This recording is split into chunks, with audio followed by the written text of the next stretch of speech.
Hello, this is KB Kwan. Today I'm going to talk about ethical violations of counselors and board decisions. I live in Virginia, so I've looked up Virginia Department of Health Profession. Under there, I was able to find public records on case decisions.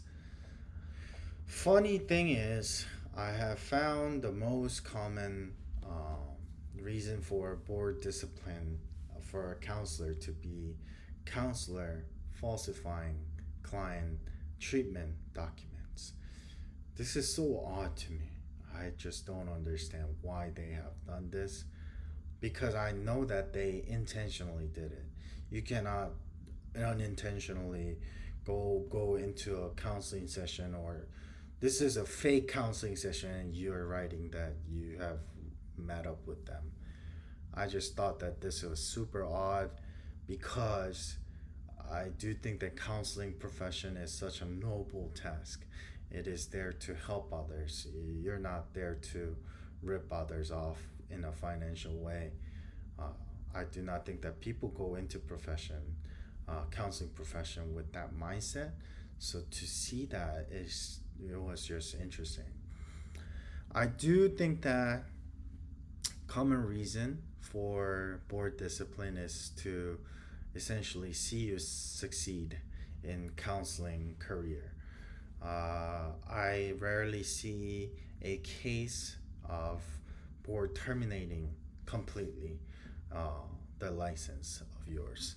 I saw a lot of cases that were essentially reinstated with their professional practice. There was unrestricted reinstatement after they seen that the counselors were complying to the board discipline. They reinstated them. I've seen one case that the board has decided to terminate the counseling license, and that was the case for the impairment, counselor impairment.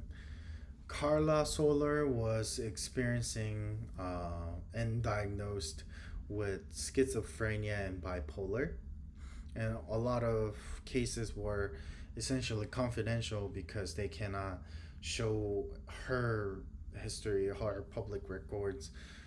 But there were multiple reason for the board to believe that she was diagnosed and but anyways, all in all, board called her a couple times that but she did not respond. So in the end, the board decided to take her license away.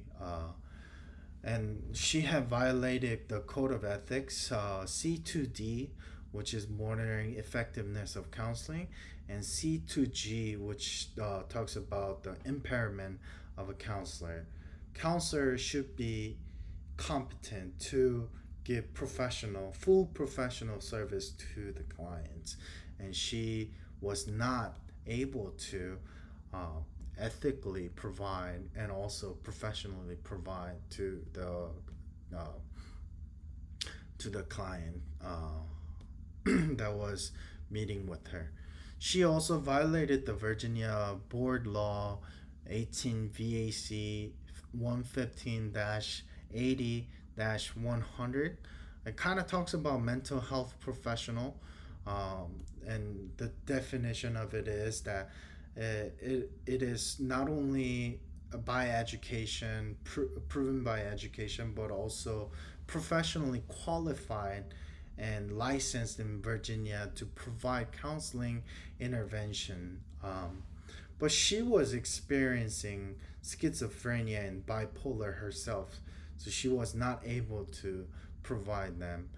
And impairment in Code of Ethics kind of talks about um, counseling, monitoring themselves about physical and mental and emotional health when it is necessary for them to stop because of the signs of impairment. They should stop the counseling because they are not in a place where they can professionally provide the service to the client. And I completely agree, and I should be watching out as I go into counseling career. I do think that limiting the maximum amount of client and maximum amount of hours, that will be very helpful for me. I do think that I do not think that I would uh, I would go over 40 hours a week, because I think that even if you are very good at compartmentalizing, I do not think that I'll be able to provide the quality service to the client unless I have a full rest, uh, so that I may not be impaired through meeting up with many different traumatic clients.